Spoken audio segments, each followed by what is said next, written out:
YouTube, what is going on, Kai Sotto family? And I'm back with another banger video, man. I'm so sorry I wasn't able to record a video last night of Kai Sotto after the Magic game because it was my birthday. I wasn't home the whole day to record a video, and I was at a concert last night. So by the time I got home last night, it was around like 11 to 12 a.m. and it was too late, so it's time for me to go to bed. Now I am back. I'm getting back on my grind. The Magic did lose by the final score of 94 to 77 against the Boston Celtics in the final Summer League game. We're 0-5. We did not attend the NBA Summer League postseason, the playoffs, because we had a negative record and we were one of the worst teams in the Summer League. He had like the third worst rebounding team, and our interior defense is just terrible. But our starting center, G.J. Wilson, for the Orlando Magic Summer League team, did not play last night. He was unavailable. And Robert Baker, who's like a small forward or like a power forward, he is a forward, but you get what I'm trying to say. He did play last night. He started for us. He had 15 points, 11 rebounds, 2 assists, 6 of 14 from the field. He did shoot 1 of 4 from the three-point line in 24 minutes. And to be honest, guys, we shot terrible from the field and the three-point line. And we just couldn't knock down shots. We were missing shots. So did the Boston Celtics at the beginning of the game. And Kai Sotto did deal with some like back-related issues, so he wasn't 100%. And I do feel bad because he did get the chance, he get the opportunity. I don't feel bad for that reason, but the reason why I say I do feel bad is because he only played 2 out of 5 games, and it just wasn't enough for him to see his skill set. But in the first Summer League game, in his debut, he dominated. He had like around 3 blocks, 3 rebounds, 6 points in 13 minutes.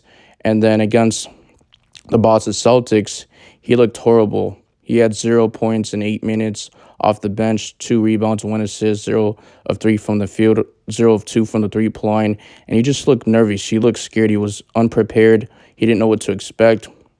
Of course, he's still young. He's 21 years old. He's going to get better. I like his potential.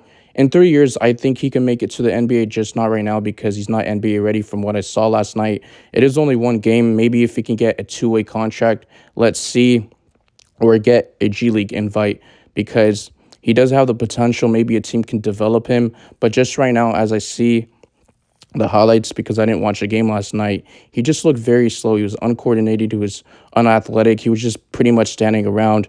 And he had a couple turnovers. And he was just mediocre. So you guys let me know in the comment section. How do you guys feel about Kai Sotto? Do you think he deserves to make an NBA roster, make an impact? I'm not sure if he'll be on the Magic team just because I don't think they had much faith in him and they weren't really high on him. But for some reason, Kai Sotto just didn't find his rhythm. He didn't get much of an opportunity. Like I said, 2 out of 5 games is not enough. It's better than having 0 out of 5 games, but we only got to see him play a small percentage, and that small percentage, he didn't really get to dominate. Like 13 minutes, 3 blocks is cool. 6 points is cool. It's very good for limited minutes that you're getting, but his minutes last night did decrease. It did not increase. He only got 8 minutes, and he was the replacement for G.J. Wilson as a starting center. So I do think he has a chance. He just needs to work on his agility. He's not the most athletic big man, and he just looked very slow last night. But he has a potential. He's 7'3" with a 7'5" wingspan, but his three-point shooting just needs to work on. He needs to work on his shot. He has a nice soft touch around his basket, but he has a nice post-up game.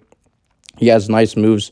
He didn't really show up defensively. He just looked lost. He was just pretty much a guy just standing around.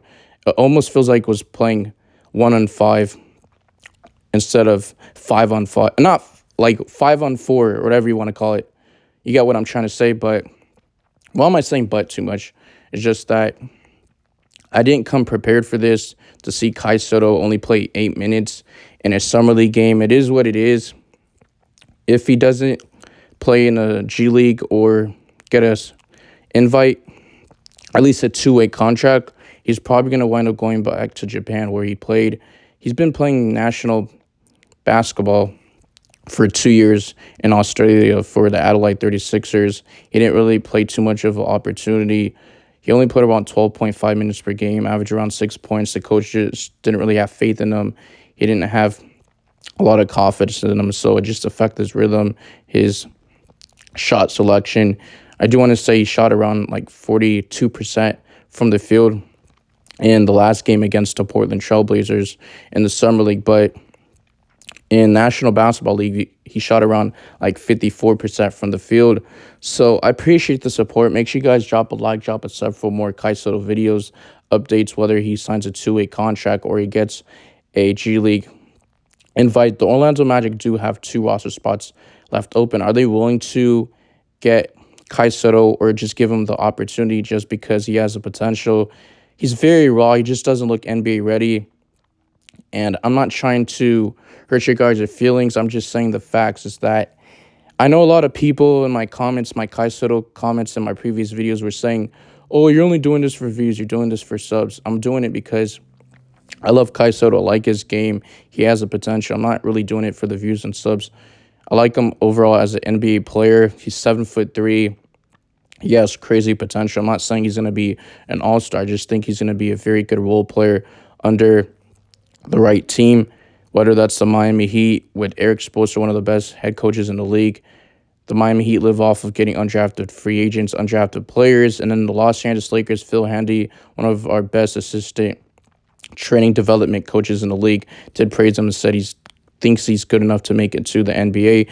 But we'll see at this moment. I will give you guys an update and see what is going on with his back issues. And if you're 7'3" and you're dealing with back issues, it's gonna affect him. And usually tall players that are like that tall usually deal with like leg problems, foot problems, and back issues. You can look at guys like Kristaps Porzingis. He was like around 7'3", 7'4". You know, when he was on the New York Knicks, he got drafted for the Knicks. Fans were just booing him. They didn't really like the draft pick.